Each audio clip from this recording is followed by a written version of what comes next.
I had seen other Sufi groups before, the Ahmadi and the Qadiri, their dhikr rising and falling like a tide, bodies swaying, voices gathering force until the room itself seemed to breathe.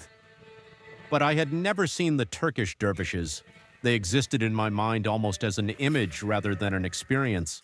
Tall felt hats, wide white skirts, men turning endlessly in a kind of disciplined surrender. So when I passed a poster yesterday evening, almost like a cinema advertisement, announcing a whirling dervish ceremony at 1830 every day except Tuesdays, something in me stopped. Some things catch my curiosity for no sensible reason. This was one of them.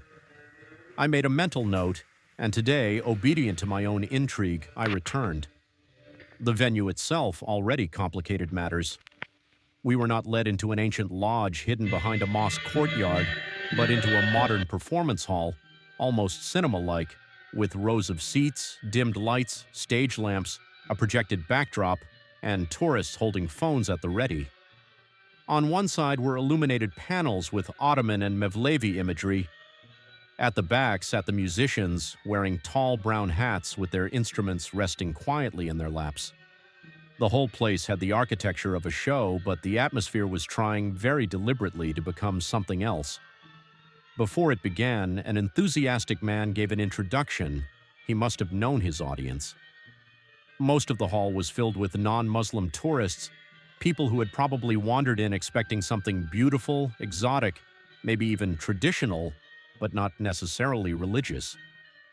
So he started by correcting the assumption before it could settle. This, he said, was not dance, it was not music for entertainment. It was a mystical religious practice. The semazen turns with purpose. One hand is raised to receive from the divine, the other is lowered to give to creation. The turning is not a performance of dizziness, but an imitation of order, planets, atoms, seasons, the movement of nature itself. He explained the clothing, too. The black cloak, the white garment, the tall hat, the stages of removal and return. The black cloak as a covering, perhaps the world, perhaps the grave, perhaps the heaviness of the self. The white dress when released, opening like a shroud and a flower at the same time. Then the return to the black cloak, as if no spiritual state is permanent, as if one must always come back down to earth.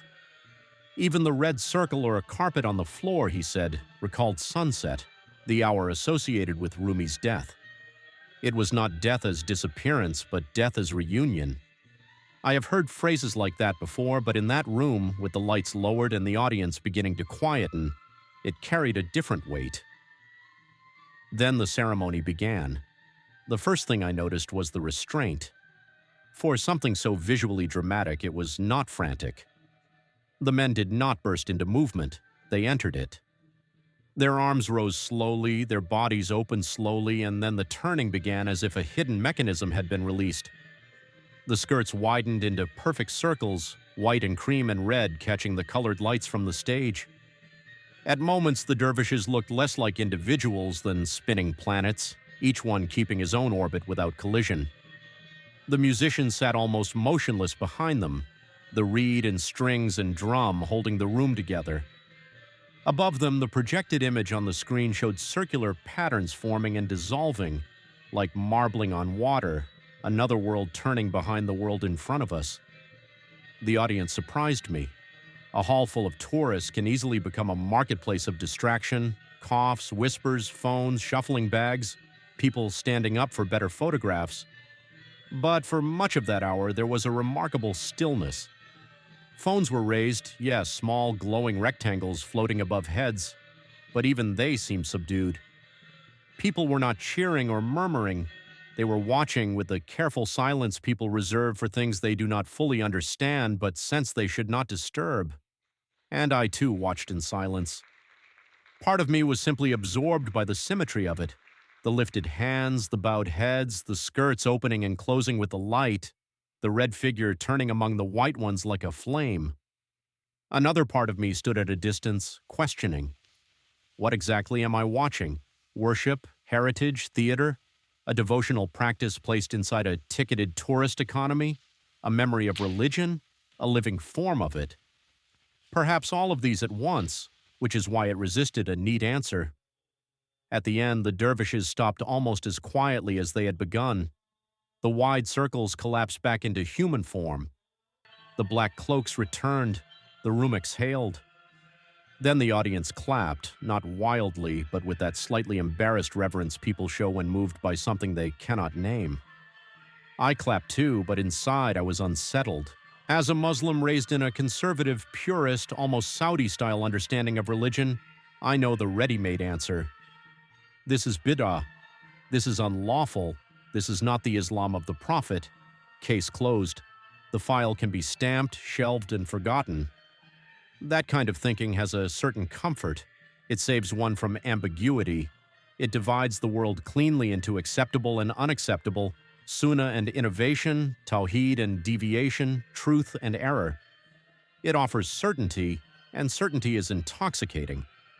But increasingly, I find myself uneasy with the machinery of that certainty. Not because I want to declare every practice valid, nor because I think anything clothed in spirituality must therefore be authentic.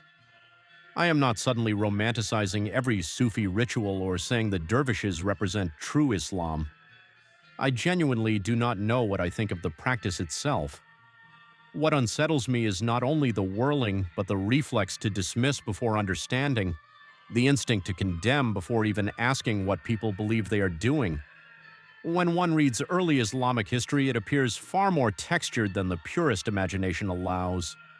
There were disagreements, schools, debates, rival readings, jurists arguing with theologians, theologians arguing with mystics, mystics arguing with themselves. Different forms of Islamic life existed beside one another, sometimes tensely, sometimes peacefully. Even Jews and Christians lived under Muslim rule, not in some perfect utopia, but often with a recognized space within the moral and legal order. Islam historically was not always this narrow corridor where each group tries to push the other out of the door. That narrowing feels to me like something that hardened later. Purification becomes its own appetite. First the Sufi is outside, then the Ash'ari is suspect, then the Maturidi is compromised, then even a Shafi'i purist is not pure enough for another purist. The circle keeps shrinking until almost no one remains inside except the person drawing it, and then even he may eventually be expelled by someone more severe.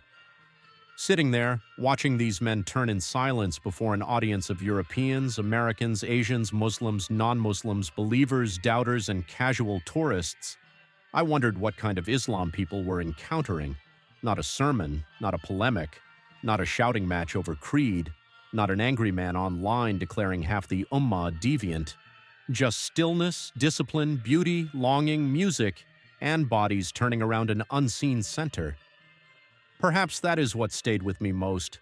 Not the whirling itself, beautiful as it was, but the question it left behind. Can beauty carry something of faith, even when we are unsure about the form? Can a practice be historically complicated, theologically debatable, even commercially packaged, and still awaken a serious reflection in the one who watches it? Can something be imperfect and still be a better ambassador than many perfect-sounding certainties? I left without resolving it. Maybe that was the honest outcome. A purist answer would have been faster. A romantic answer would have been easier. But the truth, at least for me that evening, sat somewhere in the dim space between the two, between suspicion and admiration, between inherited certainty and historical memory, between the black cloak and the white garment, between the still body and the turning one.